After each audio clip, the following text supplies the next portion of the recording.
Kasako Media, tunaangazia maisha, tunaandika kesho. Jeshi la polisi mkoa wa Geita limeona taarifa zisizo sahihi zinazosambazwa katika mitandao ya kijamii zinazodai kuwa eneo la mgodi wa Msasa Runzewe, jimbo la Bukombe, wachimbaji wanafukuzwa na risasi na mabomu yanapigwa kutokana na wachimbaji kuhoji kwa nini serikali inachukua 50%. Jeshi la polisi lingependa kufahamisha umma kuwa taarifa hizo si za kweli, zina lengo la kupotosha umma na kuzusha taharuki.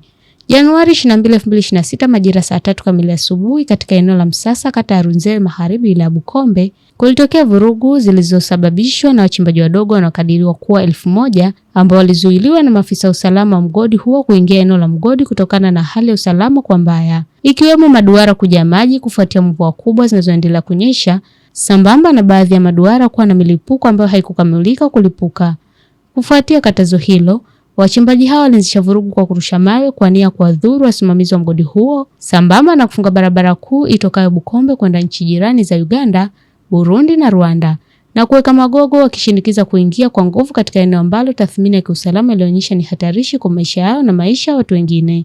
Kufuatia vurugu hizo, jeshi la polisi lilazimika kuwatawanya wahalifu wao kwa mujibu wa sheria na kurejesha hali ya utulivu na usalama katika mgodi huo, na baadaye wananchi kuendelea na shughuli zao kama kawaida ikiwemo za uchimbaji. Katika vurugu hizo hakuna mtu aliyekamatwa au kushikiliwa.